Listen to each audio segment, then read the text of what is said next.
Hello, and welcome to today's episode of Therapy Get You Some. Today's a little bit different. We're mixing it up because there's no special guest, it's just me. Before we get started, if you have not listened to the past episodes, they're still there. Please subscribe, listen, like, share. If there's anything you want me to talk about on this podcast, please email me at therapygys@gmail.com or follow me on Instagram, therapygys. So before we get really started into the topic, I want to tell y'all a story. So I've been doing therapy for a long time, and there are some clients who just you never forget. So there was this client, and I'm not going to give any identifying information because that part is very important. I believe in client confidentiality and protecting clients' rights to their confidentiality. But this story was just so funny that I had to share. I have an office, and in my office it's a chair, pretty much like I'm sitting in, furniture and chairs for the clients. So the client comes in, a new client, and they say, "Where is the couch?" I said, "I don't have a couch in my office, have a seat." They looked at me very confused, almost refused to sit, and said, "No, no, no, seriously. What type of therapist are you? You don't have a couch?" That kind of took me aback. One, because I was like, what made you think there was a couch in this office? Two, where did you get the idea that all therapists have couches? So there is no couch in my office. A couch is unnecessary. I jokingly would say, like, if you want to lie down, do it at home before you come. There is no couch in my office. And so today we're just going to talk about me, who I am, how I am, and me as a therapist. So, like I said, I've been doing this for over 20 years. I've been working in this profession, probably in every part of this profession. I have worked in the medical, I have worked in mental health, I've worked in domestic violence on both sides. So I've worked with domestic violence uh, survivors, and I've also worked with domestic violence offenders. I've worked in substance abuse. I don't want to keep going on and on because my bio is one of those things that when I start to hear it, imposter syndrome shows up. I get a little bit like, wait, I did do all of that, but it feels very, very uncomfortable for me to hear my own bio. So I'm not going to read my bio to you today, but I'll tell you something that's not on my bio. I think it's only fair. I ask all my guests for something that's not on their bio. It's only fair I tell you something not on my bio. There's a couple of things as I'm thinking of that question that would not make it to my bio, but are essential to who I am. One, my favorite color is purple. Probably not going to make it to my bio, but any room that I'm in, there's always going to be purple in it. I don't normally wear purple, but I love purple. It's the sign of royalty. The color purple represents so much for me. And if you've read the book, then you really can understand why I love the color purple. So purple is always going to be there. I think I am one. I won't say I am the because I know the biggest Prince fan, but I am one of Prince's biggest fans. So that won't make it to the bio. But sometimes, Prince just gets slipped into conversations. His songs are so timeless that there's often lyrics that I can quote in therapy sessions. So every now and again, you'll get a Prince song from me. The other thing that I think that would not make it to my bio, but is pretty significant, is I love soap operas and reality television. I know sometimes that people, judge people who love soap operas and reality television. Feel free to judge me. I absolutely love soap operas and reality television. I probably am the lone watcher of most of those soaps, and the reason that they're still on television. I record them if I'm going to be out of town. I catch up. And for me, I know most people are like, well, why do you still watch that show? For me, it's rooted in a connection to my grandmother. As a child, and I grew up in New Orleans. That's another big thing that's always going to be on my bio. But I grew up in New Orleans, and like most people in New Orleans, family is very, very, very important. And we spend lots of time with our grandmother. And so I spent a lot of time with my grandmother, and every day at 11 a.m., Young and the Restless came on, and we watched it together. As I grew up and we no longer lived, visited the same houses often, I still watch Young and the Restless and will call and say, "Hey, Mama, did you see what Victor did today? Or did what's going on with Ashley?" So even after she passed, I still watch Young and the Restless. And it makes me feel connected to her in some way. And so that is something that I'm probably never gonna give up. Um, but I love, love, love, love reality television. And so I thought those are the things that'll not make it to my bio. But if you come to see me as a therapist, eventually you'll find those things out. Because those things, some kind of way, will say, "Hey, that reminds me of that time that Victoria had that issue with her brother. And this is what they did. So we may talk about a show, or we will often bring up, reality television has so many themes and topics that you can talk about in a therapy session. It's endless. So there's oftentimes when it's just makes sense for us to talk about that reality television show as it relates to your therapeutic issue, because it helps to externalize it. It helps to take that issue where when you see it from the outside, it makes sense that, oh wait, we can judge that person's problem because they put it out there for all of us to see, and we can talk about it without personalizing it, and then you may as a person see yourself in the story and make changes. And so those are the things about me that would not make it to my bio. Most of them I say proudly. Like when I say I love reality television, I don't have any shame about it. I know some people would again judge me and say, "You watch reality television?" Yes, yes, every week. And if I miss it, I'm gonna play it on my DVR. What type of therapist am I? And so the word eclectic is always the word I use as therapist. And so when I talk about an eclectic therapist is a therapist who understands multiple therapeutic techniques and modalities, and they blend them together to do the art of therapy. When I first started as an eclectic therapist, sometimes I didn't get it right, but I know now exactly what I'm doing. So, and that's one of the things I always talk to younger therapists about. If you're going to be an eclectic therapist, you need to know all the therapy forms that you're using in their pure form so that you can then implement them in a way that makes sense. So that it's not that you're just throwing things at a client, hey, let's take a little bit of this from the uh, dialectical behavioral therapy model, a little bit of this from the cognitive behavior therapy model, and let's see what happens. So I'm not throwing things at the wall and seeing what sticks. I have evidence based on my 20 plus years of practice of what actually works and what fits together. And so I have a foundational model that I use, and then I can build from there. I'm also a very transparent person. Anybody who knows me knows that if my mouth doesn't say it, my face is going to say it. And so in therapy, I'm going to tell you everything. There's going to be no secrets. Client centered, person centered, that's another therapeutic approach that I have. Meaning that when you come to me as a client, you are an expert in your own life. I don't pretend that I know anything about your life. I don't pretend that I know what's best for you because I don't. So I have my area of expertise, which is behavior change. It's certain modalities of therapy. And then you have your expertise, which is yourself and what you need and what you want and where you're trying to go. And together we work together to move forward and to helping you reach your goals.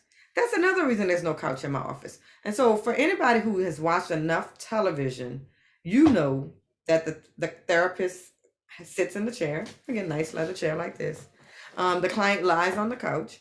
Right there, that shows an imbalance of power. The therapist is the expert, the client is the needy person who needs help. That is a different type of therapeutic approach than I use. Person centered, we sit across from each other as equals, as collaborative partners. And so, as a person centered therapist who has a foundational modality of cognitive behavioral therapy, which just means the connection between your thoughts, your feelings, and your behaviors, then I can implement other modalities that I know will help, again, based on my experience as a therapist. So, that's the type of therapist I am. But then there's just Candice the person. So Candice the person is always going to show up in the professional sense as a therapist. But Candice the person is sarcastic, tries to be funny, but oftentimes it's more of a dad joke than an actual haha, like I'm not, comedy stage funny. Candice the person is tries to be witty, introspective. Often, I am an extroverted introvert or an introverted extrovert. I don't know which way to go with that. So I love people and I love the thoughts of people, but I'm not necessarily completely a people what you would call a people person. Meaning that I'm not like the person who's talking to. I don't work the room or any of that. So you get a person who's able to listen. You get a person who is able to connect really easily, but is definitely reserved in some ways. And in other ways, I am much more like a, again, open book, and I come with an open heart, but I'm not necessarily um, as open as you might think. So that's kind of my style. Now, if you came to a session, like, just what would the experience be like? The very first session, obviously, you're the client and you come with a lot of unknowns. Like, you have no idea what's going to happen. Even if you've been to therapy before, you don't know what's going to happen in my office. And so, the very first session, I try to put you at ease. I try to take the reins as far as not trying to be the expert in your life, but trying to let you know that you're comfortable here. I avoid using the word safe space, and I'm very intentional about avoiding using the word safe space. I avoid using safe space because I don't want to put in the atmosphere that there's a possibility the space would not be safe. I would love it if the world was safe. And so I try not to say, hey, this is a safe space, because then that brings into the atmosphere that there are spaces that are not safe. We are well aware that there are spaces that are not safe, and I don't have to bring that in. So the very first session, when you come in, it is just like this, like a conversation. I talk to you a little bit, probably more than you talk to me on the first one, and then it completely flips. But the first time is a lot of what I call housekeeping. It's the paperwork of coming to a therapist. It is the setting the groundwork. So I talk to you about who I am as a therapist. I tell you the different techniques that I use. Homework is a part of my therapy because I'm grounded in cognitive behavioral therapy, and that's part of cognitive behavioral therapy. So as a therapist, the experience you get the first time is a place. I try to let you become comfortable. I try to make it a place where you feel comfortable sharing. I do ask a lot of questions because the very first session is what we call a psychosocial assessment. And in a psychosocial assessment, I'm trying to get the information necessary to fully understand as best I can in one session what is the best direction to help you. I don't try to make you tell me everything at once, because I believe that a relationship, like a therapeutic relationship, is like any other relationship. It takes time to develop. So, in the very first session, if there is something you're not comfortable talking to me about, I'm not gonna push. I'm like, okay, I understand why you wouldn't want to talk about that. Let's move on, and we can keep going as far as just trying to get to know each other. That is the space where I try to give you my full self straight from the beginning, because I think that just makes therapy a lot easier. If I come in completely open and completely just honest with you and able to and showing you empathy, it does set the stage for a better therapeutic relationship. So that first session is a lot of me showing myself. I kind of show my hand. I tell you what's going on. I tell you what's going to happen next. I set the stage for how therapy sessions go. Most of my clients had never had therapy before, and so for them, that helps kind of alleviate any type of feelings of anxiety that they may have had, because they you don't know what's going to happen in a therapy session. Some people are scared that they're going to have to come in and tell everything. It's 1 hour, so realistically, can't give me your whole life story. So that's what the first session is like. um there's some different nuances, especially, like, I don't want to get into that on this podcast, as far as like if you're using insurance, if you're not using insurance, there's some nuances that I won't talk about. But the first session, generally, we laugh, because I think laughter is important. I've said this before. Laughter is kind of one of the best tools we have, especially if you've experienced any kind of trauma. Laughing at your pain helps you to really, really deal with your pain. So I try to make sure that we laugh as much as possible. Now, inappropriate laughter is a lot different than laughter. So not inappropriate laughter, not laughing at trauma experiences, just genuine laughter. Uh, that same kind of like, tell me something that is not on your bio. I would do that in the therapy. Like, tell me something that, is important for me to know. that makes you you, but probably I won't get to it on my list of questions. It's very conversational. So for me as a therapist, I know what questions I need to ask to get the information that's required. I don't bring in any paper. I take a little bit of notes. I'm saying I don't bring any paper. I do. I bring in a piece of paper, but it's blank paper. It's like computer paper. I don't bring it in a computer. I don't take your actual notes. I write rough notes. I let you see those notes. I tell you what I'm going to do with those notes. Those notes will be shredded as soon as I write your official note. But I'm not as young as I used to be, so I can't memorize everything you say. So anything that I feel like is super important, I'll write a little rough note about that. We start off with hey, why are you here? We talk. We summarize why you're here to make sure I really understand why you're here. We set some like very general goals. So it's not this big, like we're going to, tackle the world type goals, but just we kind of get an agreement on whether or not we're going to work together, whether or not I'm a good fit for you, whether or not you think, this is going to work out for you. The whole power is always in your hands. I always say you can fire me at any time, just the same way you hired me. So that's basically how the therapy sessions go with me.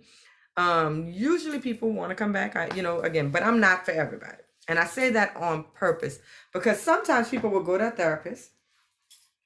They know that therapist isn't for them based on that first interaction, but they go back. And, like I said, I try to be humorous. Everybody doesn't find me funny. Sometimes dad jokes just fall flat. I'm cool with that. I'm going to still make another one. Even if you say, hey, listen, I don't want any humor. Don't be funny.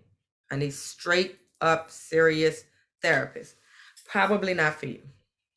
It's not going to work. Even when I try not to, it's not going to work. If you need a therapist who is going to do textbook, meaning they're not going to put the flair on it. Like, I want you to move like the manual. I'm not for you. Right. So I said my foundation is cognitive behavior therapy, but it is a combination of multiple therapies that I would use. And I would tell you again, every time I would say, hey, I'm taking this portion from this therapy. I always tell my clients, you can Google it. I didn't make it up. The day that I make up and invent my own therapy, I probably won't be doing therapy anymore. Right. So all of the stuff that I do is always evidence informed, but it is definitely a combination of multiple different therapies that I know work based on my experience. So if you're saying I need a purist, I need a psychoanalytic therapist, that is not me. The psychoanalytic therapy is what they call old school therapy, like a person who is going to quote Freud. That's not going to happen in my sessions. And that's totally opposite of the alignment of my session, because a person seeing a therapist doesn't take the paternalism of therapy. Like, I'm not over you. So if you're looking for somebody to tell you what to do, not me. Now, I give advice from time to time, and that's one of the things I always say. As therapists, we don't give advice, and then that's not true. So there's always a exception to any rule. One of the things I will tell you is when I give you advice, I neon sign, hey, this is advice. And I always say, like all pieces of advice, you can leave it right where I dropped it. And sometimes that's just I have this information, maybe I saw something that, hey, there's this program that exists and you might benefit from it. But I'm never going to push the advice and like, this is what you need to do. I might say, hey, did you know that they have a scholarship program for lash techs? And I hear you keep talking about you really would love to learn how to do lashes. There's this scholarship that exists. I would give you that advice solely because that's information that would be helpful. But I'm not going to tell you, and you need to apply. I'm not going to, make you do it. And if you don't do it, then that's fine also, too. So that's basically me in a nutshell. Back to why there's no couch in my office. The other reason there's no couch in my office, and this is just between me and you, my office is an 8x8. Right. So when I first got my office, I wanted to put as many treatment rooms as I could into it. And so in a 1,000 square foot office, I have 6 treatment rooms. To have 6 treatment rooms in 1,000 square feet, I had to build these offices pretty compact. So if I put a couch in there, it would be a fire hazard. That's the other reason there's no couch in my office. I have to go along with the fire code. So that's basically it. So the takeaway from all of this is the type of therapist I am, person-centered. Cognitive behavior is my foundation, but the word eclectic, right? And so I'm going to do a future podcast episode about how to interview a therapist and how to find the one that's the right fit for you. But this is just a foundational. It's like some of the words you heard me say, you can look up, you can Google. I didn't make anything up. But this is just a foundational episode of who am I? If you you haven't picked up on the accent, I am New Orleans. So that's a huge part. But like I said, that would make it to my bio. Um, so that is it for today. If you have any questions or any reason you want to contact me, again, therapygys@gmail.com, or you can add me on Instagram at therapygys. And you can listen to this podcast wherever podcast or you listen to them at. Please subscribe. It's the little plus button at the top, usually in the left corner. That way you don't have to wait to find out when the next episode. It'll automatically alert you. Also the YouTube page, therapygys, therapy ... get you some. Go and subscribe to the YouTube page. That's if you just want to see what everything looks like. This was so great talking to you guys today, and I will see you soon.